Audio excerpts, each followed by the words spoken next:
Bienvenue sur votre chaîne dédiée aux récits les plus stupéfiants du quotidien.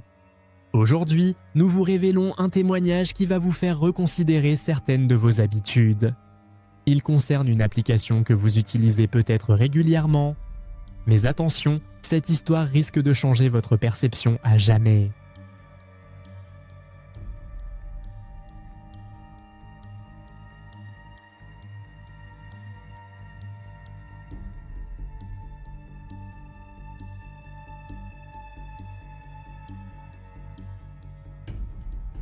Sophie Moreau, 23 ans, étudiante en stylisme à Paris, pensait connaître tous les risques de Vinted. Faux profil, arnaque, articles abîmés, rien de bien méchant. Mais ce qui lui est arrivé en octobre dernier va la hanter à vie. Cette histoire authentique va vous faire réfléchir à 2 fois avant votre prochaine vente. Sophie utilise Vinted depuis 3 ans. Vendeuse modèle avec 247 avis positifs et une note de 4,9 étoiles, elle a l'habitude. Son dressing vintage se vide régulièrement pour financer ses études. Robes des années 80, vestes en cuir, accessoires rétro. Son style unique attire de nombreuses acheteuses. Un mardi soir d'octobre, Sophie met en ligne une robe noire vintage des années 70, taille 38, achetée dans une friperie lilloise. Photos soignées, description détaillée, prix de 45 €. En moins d'1 heure, elle reçoit un message privé d'un profil récent, Clara92. Photo de profil flou, aucun avis, compte créé le jour même. Clara pose des questions bizarres. Qui portait cette robe avant toi? Est-ce qu'elle sent encore son parfum? As-tu dormi avec? Sophie trouve ça étrange mais répond poliment. Clara achète immédiatement sans négocier. Premier drapeau rouge. Les messages se multiplient après l'achat. J'ai hâte de la recevoir. Je vais la porter ce week-end pour un rendez-vous spécial. Puis plus troublant. Elle me va parfaitement, comme si elle était faite pour moi. Sophie n'a pas encore envoyé le colis.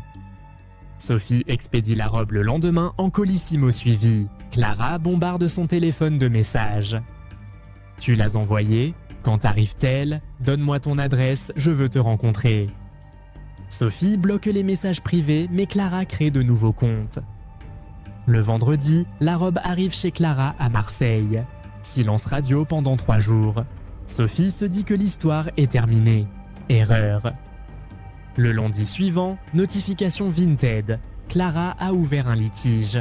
Motif, article non conforme, odeur nauséabonde, traces suspectes. Photo floue jointe. Sophie est sous le choc. Sa robe était impeccable, lavée et repassée avant envoi.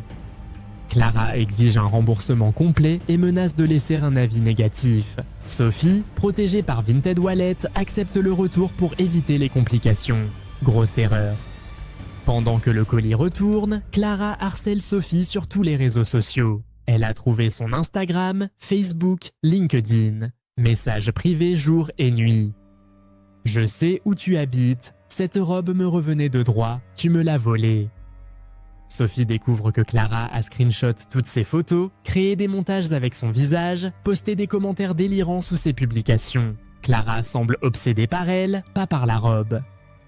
Mercredi matin, le facteur livre le colis retour. Sophie ouvre le paquet dans sa cuisine et manque de vomir. L'odeur est insoutenable. La robe, complètement détruite, est couverte de taches brunâtres suspectes. Des cheveux arrachés sont scotchés sur le tissu. Une photo de Sophie, découpée de son Instagram, est épinglée sur le devant. Mais le pire reste à venir. Au fond du sac, un petit mot manuscrit. Maintenant, je te connais. J'ai ton odeur, tes goûts, ton adresse. Cette robe a dormi dans mon lit pendant 1 semaine. Elle fait partie de moi maintenant. Bientôt ce sera ton tour. Merci pour ce merveilleux échange. À bientôt ma chérie. Clara. Sophie, terrifiée, appelle immédiatement la police. L'enquête révèle que Clara92 a utilisé une fausse identité. L'adresse de livraison correspond à un hôtel marseillais où une femme d'une 30aine d'années a séjourné 3 jours sous un faux nom. La vraie Clara Dumont, dont l'identité a été usurpée, porte plainte également. Elle découvre que quelqu'un a créé des dizaines de comptes en son nom sur différentes plateformes. Les policiers découvrent que la mystérieuse acheteuse a commis des actes similaires avec d'autres vendeuses. Même modus operandi, profil faux, achat impulsif, harcèlement, retour d'articles souillés avec messages menaçants. Sophie apprend qu'elle est la 5e victime recensée. Les 4 autres ont toutes porté plainte pour harcèlement et menaces. Toutes vendaient des vêtements vintage féminins. 3 semaines après l'incident, Sophie déménage temporairement chez ses parents en province. Elle a fermé tous ses réseaux sociaux, arrêté Vinted définitivement. Chaque bruit suspect la fait sursauter. Elle scrute chaque visage dans la rue, redoutant de croiser sa harceleuse. Sophie a appris que son agresseuse présumée souffrirait de troubles psychiatriques graves et aurait déjà été internée pour des faits similaires dans une autre région. Aujourd'hui, 6 mois après les faits, l'enquête continue. La mystérieuse Clara court toujours. Sophie a repris une vie normale mais reste marquée. Elle refuse catégoriquement de vendre quoi que ce soit en ligne. Je pensais que le pire qui pouvait m'arriver sur Vinted, c'était de perdre quelques euros sur une arnaque. Je ne pensais pas qu'une simple robe pourrait attirer une psychopathe chez moi.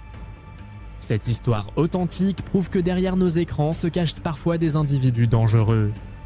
Sophie a eu la chance de ne jamais rencontrer physiquement son harceleuse. D'autres n'ont pas eu cette chance. Alors la prochaine fois que vous vendrez quelque chose en ligne, souvenez-vous de Sophie. Et méfiez-vous des acheteurs trop pressés qui posent des questions bizarres. Votre sécurité vaut plus que quelques euros. À bientôt.